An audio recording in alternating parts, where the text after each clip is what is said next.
వరంగల్ ఖమ్మం నల్గొండ ఉపాధ్యాయ ఎమ్మెల్సీగా PRTU TS బలపరిచిన పింగిలి శ్రీపాల్ రెడ్డి విజయం సాధించారు.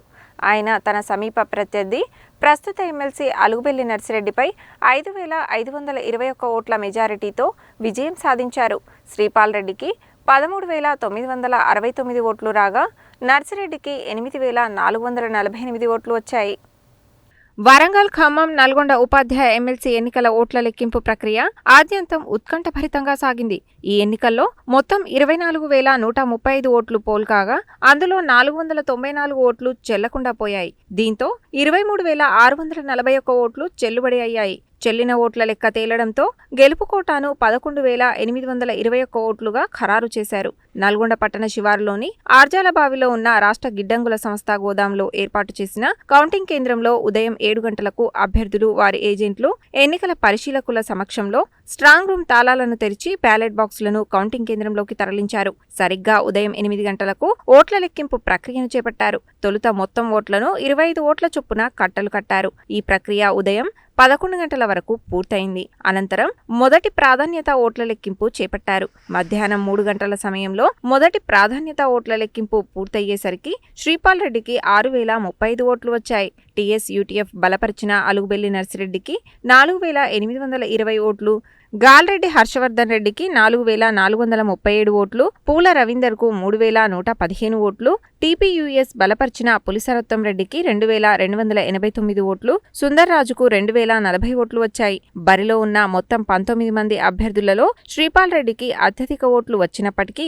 గెలుపు కోటాకు అవసరమైన ఓట్లు రాకపోవడంతో ఎలిమినేషన్ ప్రక్రియను చేపట్టి అతి తక్కువ ఓట్లు వచ్చిన అభ్యర్థులను ఎలిమినేట్ చేస్తూ వారి బ్యాలెట్ పత్రాలలోని 2వ ప్రాధాన్యత ఓట్లను పైనున్న అభ్యర్థులకు కలుపుతూ వచ్చారు. ప్రతి రౌండ్లోనూ శ్రీపాల్ రెడ్డి ఆధిక్యంలో ఉన్నప్పటికీ గెలుపు కోటాకు అవసరమైన ఓట్లకు దూరంగానే ఉండిపోయారు. దీంతో ఇండిపెండెంట్ అభ్యర్థి సుందర్రాజును ఎలిమినేషన్ చేయడంతో ఆయన బ్యాలెట్ పత్రాలలోని 2వ ప్రాధాన్యత ఓట్లు ఎవరికి పడ్డాయనే విషయంపై సర్వత్రా ఉత్కంఠ నెలకొంది. సుందర్రాజు బ్యాలెట్ పత్రాలలోని 2వ ప్రాధాన్యత ఓట్లలో కూడా శ్రీపాల్ రెడ్డికే అత్యధిక ఓట్లు పడడం, ఆ తరువాత పులిసరత్తం రెడ్డి, పూల రవీందర్లను ఎలిమినేట్ చేయడంతో 2వ స్థానంపై ఉత్కంఠ నెలకొంది. హర్షవర్ధన్ రెడ్డికి, నర్సిరెడ్డికి మధ్య ఓట్ల వ్యత్యాసం తక్కువగా ఉండడంతో ఈ రౌండ్ల ఫలితాలపై అందరిలోనూ ఉత్కంఠ నెలకొంది. చివరికి వారిద్దరి ఓట్లలోనూ హర్షవర్ధన్ రెడ్డికి తగినన్ని ఓట్లు రాకపోవడంతో 2వ స్థానంపై ఉత్కంఠ విడిపోయింది. అదే సమయంలో శ్రీపాల్ రెడ్డి ఆధిక్యం పెరిగిపోవడంతో నర్సిరెడ్డికి, శ్రీపాల్ రెడ్డికి మధ్య ఓట్ల వ్యత్యాసం భారీగా పెరిగింది. అయినప్పటికీ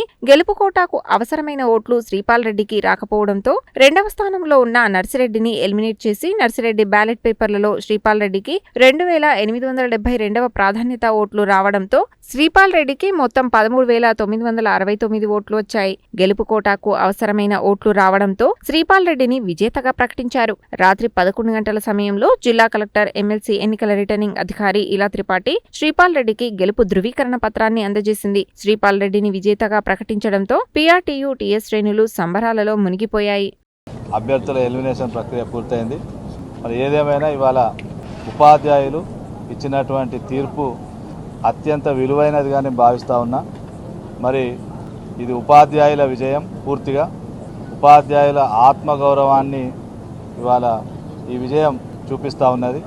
ఇవాళ ఎవరు ఎంతమంది కుట్రలు చేసినా, ఎంతమంది మరి రకరకాలుగా మరి వాళ్ళ ఉపాధ్యాయుల ఆత్మగౌరవాన్ని దెబ్బతీయాలనే ఆలోచనతోటి ప్రయత్నాలు చేసినప్పటికి కూడా అంతిమంగా ఇక్కడ ఉపాధ్యాయులు విజయం సాధించారు అని చెప్పి ఈ సందర్భంగా తెలియజేస్తూ, మరి శాసన మండలి సభ్యుడిగా రేపు భవిష్యత్తులో ఈ రాష్ట్రంలో మరి పాఠశాల విద్య నుంచి ఉన్నత విద్య దాకా సాంకేతిక విద్య మరి అన్ని రంగాల్లోనూ మరి ఈ రాష్ట్రం భారతదేశానికి ఆదర్శంగా ఉండే విధంగా ఈ విద్యారంగాన్ని పటిష్టపరిచే విధంగా మరి అందరికీ విద్య అందుబాటులో ఉండే విధంగా మరి ప్రభుత్వానికి సరైన సూచనలు ఇస్తూ అవసరమైతే ఉద్యమాలు చేపట్టైనా మరి అటు విద్యారంగాన్ని పటిష్టం చేయడం, ఇటు ఉపాధ్యాయుల, అధ్యాపకుల సమస్యల పరిష్కారానికి కృషి చేయడం,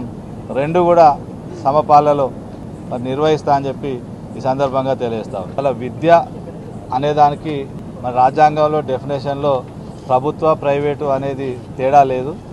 కాబట్టి ఇవాళ విద్యారంగం మొత్తం డెవలప్ కావాలంటే మరి ఇవాళ అన్ని ఈ మేనేజ్మెంట్లో ఉన్నటువంటి విద్యార్థులు కూడా విద్యను సరైన రీతిలో అభ్యసించాలి. అదేవిధంగా ఎవరు కూడా ఇబ్బంది పడవద్దు, ఇటు యాజమాన్యాలు ఇబ్బంది పడవద్దు, ఉపాధ్యాయులు ఇబ్బంది పడవద్దు. అదేవిధంగా ప్రభుత్వ విద్య కూడా అందరికీ అందుబాటులో ఉండాలి. మరి అందరికీ కూడా ఇవాళ ఉన్నత విద్య చదువుకోవడానికి కూడా అవకాశాలు కల్పించే విధంగా ఇవాళ ఉచిత విద్య అందించే విధంగా ప్రభుత్వానికి సరైన మార్గదర్శకం చేస్తాం.